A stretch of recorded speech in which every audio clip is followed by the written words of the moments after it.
Bonjour à tous et à toutes. Allez, j'avais un petit moment là ce matin imprévu, un petit peu de temps à moi.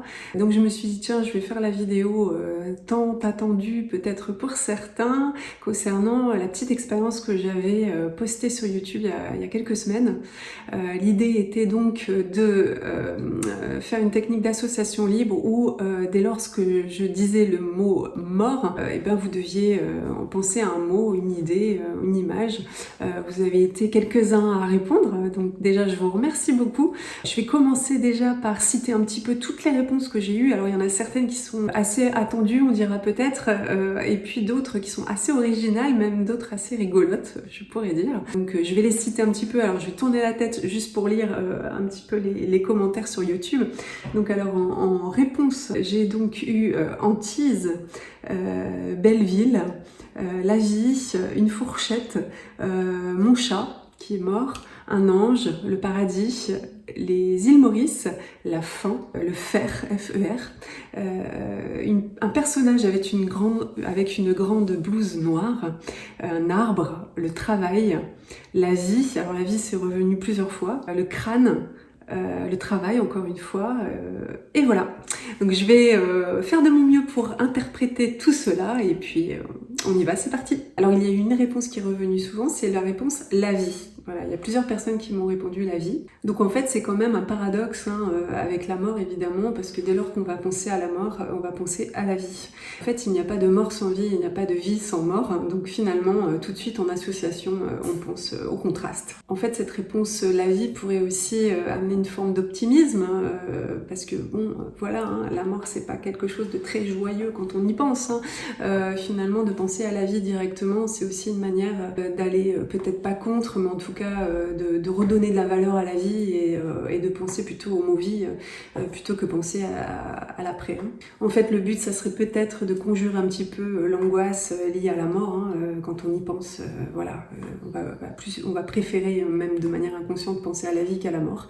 Mais en tout cas il y a vraiment une forme d'association entre les deux qui est assez flagrante même dans les réponses, tout de suite, la mort, la vie quoi. Alors maintenant en ce qui concerne la réponse fer et la réponse fourchette, c'est quand même des réponses assez intéressantes. Donc là encore une fois je vais tourner la tête parce que j'ai préparé des petites réponses donc pour suivre un peu le fil de ce que j'ai préparé. Donc en fait c'est vraiment intéressant parce que ça sort des associations classiques comme justement la mort et la vie. Voilà comment on pourrait explorer un petit peu ces deux réponses. En fait, ça pourrait vraiment découler d'une association spontanée avec des objets concrets. Donc en fait, là, le fer, on sait, c'est un matériau qui est plutôt robuste, qui est froid, qui est durable, et donc ça peut vraiment évoquer finalement quelque chose d'inébranlable, de froid, des qualités en fait qu'on peut donner à la mort. La mort qui dure, en fait finalement, qu'on ne peut pas revenir en arrière, quelque chose qui est froid, donc forcément la mort et l'idée du froid peuvent se retrouver. Donc en fait ça pourrait vraiment être un peu une métaphore de la mort, tout simplement. On peut aussi retrouver au niveau phonétique, vous voyez, quand vous entendez le mot fer, ça pourrait être associé à fermer. C'est l'idée de clôture, donc de fin, d'enfermement. Donc ça peut aussi faire appel à la mort. Une fourchette peut aussi rappeler le mot fourche. Une fourche, c'est une bifurcation, c'est-à-dire un choix entre la vie et la mort. Une fourchette, ça pourrait aussi évoquer un choix ou un embranchement, et dans de nombreuses cultures, en fait, la mort est perçue comme un moment de décision, soit le paradis, soit l'enfer, la réincarnation ou autre chose. Donc ça peut être aussi une explication à ce mot fourchette. Donc le fer, quant à lui, c'est un métal froid et rigide, qui peut être perçu comme une métaphore de l'immobilité, du poids ou de la finalité de la mort. Après, si on fait une recherche plus psychologique, on va dire que ces réponses peuvent refléter des expériences personnelles. Ça, je sais pas si les personnes qui ont répondu ça pourraient me répondre du coup en commentaire, mais si une personne associe la mort à une fourchette, ça pourrait indiquer un souvenir particulier ou une pensée inconsciente, bien sûr, liée à quelque chose de précis.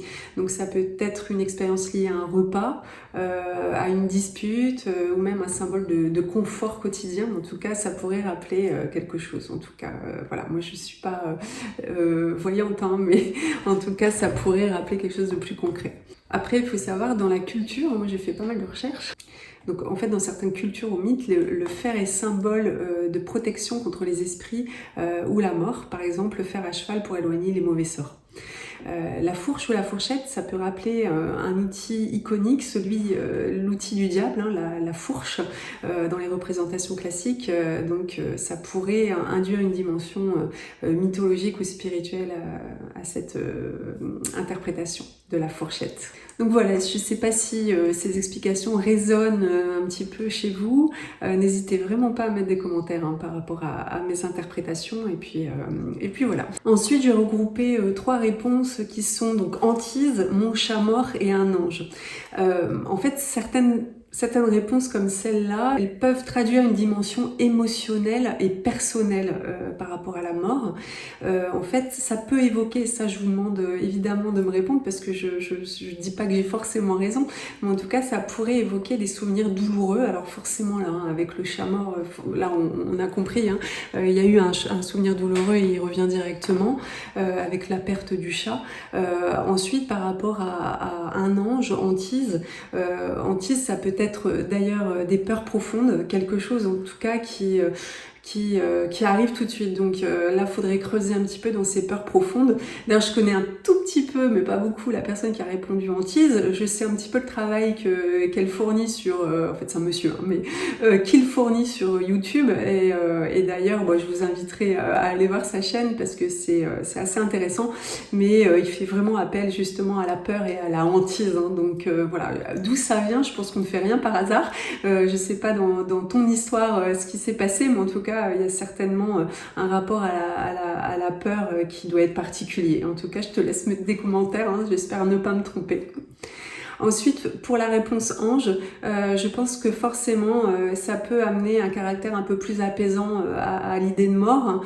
Ça peut aider justement à croire en l'après, à croire à quelque chose, une forme de continuité. Qui amène une vision de la mort un peu plus acceptable, un peu plus douce, et puis avec une forme de continuité, hein, parce qu'on continue ensuite avec les anges, et puis les personnes qui nous quittent sont toujours là, donc il y a une forme de... en tout cas, il n'y a pas ce vide complet, et puis il y a quelque chose un peu de spirituel, évidemment, qui rend la mort plus douce, en tout cas l'idée de mort plus douce. Bon, après, il y a une réponse, j'avoue, qui m'a un petit peu prise par surprise, qui est la réponse Île Maurice. Donc là, j'avoue que bon, j'ai dû y réfléchir. C'est assez décalé comme réponse par rapport aux autres. Donc je relis un peu mes notes, mais forcément, ça fait appel à l'idée des vacances, à la détente, voire une sorte de paradis terrestre finalement. Donc je me dis que peut-être cette personne associe inconsciemment la mort à un endroit de repos éternel, ou bien c'est simplement une association spontanée légère. L'île Maurice, la mort, pourquoi pas, hein, ça montre aussi qu'on peut répondre à un mot chargé émotionnellement avec légèreté ou en tout cas avec l'idée de bien-être finalement. Ensuite, j'ai eu des réponses qui sont poisson et travail. Alors poisson, pour moi, ça peut sembler vraiment hors sujet quand on lit poisson. Pourquoi poisson avec la mort? Ça pourrait peut-être évoquer un souvenir avec un animal mort, hein, je sais pas trop, ou alors c'est totalement aléatoire. Là, pour le coup, en psychologie, ce qu'on dit, c'est que ce sont des associations libres dominées par le préconscient. En fait, en gros, c'est vraiment aléatoire. Donc là, moi, j'aimerais que cette personne peut-être m'en dise plus par rapport au poisson, peut-être cette personne a réfléchi ensuite, hein. Mais en tout cas, bon, là, j'avoue que je bug un petit peu. Ensuite, pour la réponse travail, une personne a répondu le mot travail. Alors, peut-être, ça peut être dû à une vision du travail, hein. Le travail, on donne en énergie, ça peut être vu vraiment comme quelque chose de douloureux, de difficile. Donc ça peut être justement une métaphore aussi de la mort en tout cas. Ça peut être aussi une personne, ça je ne sais pas évidemment, je répète, je ne suis pas voyante, qui traverse aussi un épisode ou qui a traversé un épisode de burn-out, parce que ça a vraiment une vision mortifère, hein, finalement, que le travail, là où on va souffrir, là où on va un petit peu voir ça comme une finitude, là on s'enferme, on n'est pas bien et c'est douloureux, voilà. Donc en fait, le travail, ça peut être aussi dans la culture quelque chose finalement où on va donner de l'énergie énormément. Alors plus on donne en énergie, ça peut être justement le symbolisme aussi d'une petite mort, parce qu'on n'arrive pas à se récupérer. Donc c'est quand même une vision assez, allez, je ne vais pas dire inquiétante, mais en tout cas qui relève un certain rapport quand même à cette notion de travail. Après, ça peut être un travail aussi, la notion du deuil.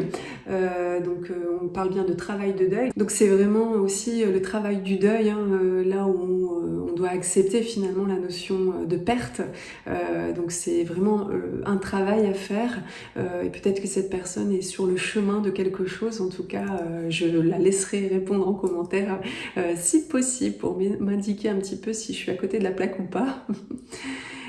Ensuite, on a le mot Belleville. Alors j'avoue, là aussi, j'ai un petit peu bugué par rapport à l'interprétation, mais en tout cas, c'est vraiment un contraste entre l'idée de mort, quelque chose d'assez lourd, de peut-être assez triste, à côté de finalement la belle ville, donc finalement un endroit apaisant. Donc là, un petit peu comme l'ange tout à l'heure, je pense que c'est une vision qui amène vraiment à contrer des angoisses de mort, qui amènerait finalement à tout de suite penser à quelque chose de plutôt apaisant, un endroit où on se repose dans une belle ville, un petit peu un endroit de vacances ou autre, un petit peu comme l'île Maurice d'ailleurs dont je parlais tout à l'heure. Donc là c'est aussi notre cerveau parfois qui amène des idées, en tout cas pour contrer peut-être même certaines angoisses. Ensuite on a deux réponses qui sont le crâne et la personne en blouse noire. Alors évidemment là je pense que ça fait appel au symbolisme de la mort, le crâne évidemment, voilà, la personne décédée, le crâne, ce sont quand même des images qu'on retrouve assez souvent, même le personnage en blouse noire, pardon, on peut penser à la faucheuse, qui est un personnage justement en blouse noire, qui est vraiment une figure culturelle et qui représente finalement la finitude dans les pensées collectives. Donc en fait le mot crâne également on le retrouve fréquemment associé à la mort, voilà. Donc en fait ça montre vraiment que ces réponses, enfin par ces réponses on voit vraiment que notre imaginaire collectif influence notre perception individuelle de la mort. Ensuite, on a une réponse qui est arbre. Donc là, et puis paradis. Donc le mot arbre et paradis traduisent une vision plus naturaliste et spirituelle de la mort. C'est en fait l'idée que la mort est une idée de transition finalement. L'arbre qui continue. D'ailleurs aujourd'hui, je ne sais pas si vous savez, mais il y a maintenant une manière d'enterrer les morts qui est vraiment de les faire revivre par l'arbre avec des capsules. Alors je ne sais plus dans quel pays on fait ça, mais je sais que ça commence à se développer, où il y a une capsule avec la personne décédée que l'on met en dessous d'un arbre pour que la personne, pour que l'arbre pousse avec les nutriments, en tout cas tout ce qui est de la chair et qui se transforme en fait ensuite après la mort. Donc c'est quand même ici une transition, un retour à la nature. Là, rien ne se perd, tout se transforme finalement.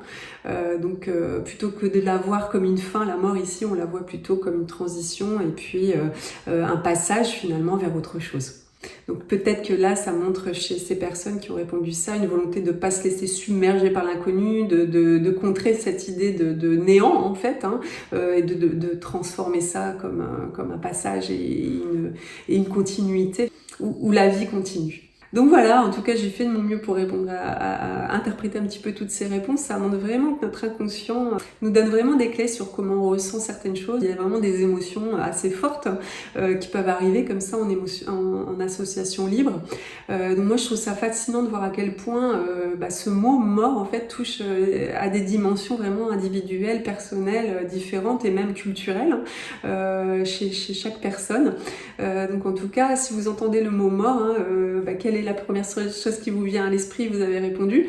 Je pense que je ferai peut-être une autre vidéo sur d'autres mots parce que je trouve ça quand même intéressant et puis ça permet aussi de parler d'un mot qui est assez tabou, qui est la mort. Donc merci d'avoir participé sous cette forme de jeu et puis je vous dis à bientôt pour une autre expérience.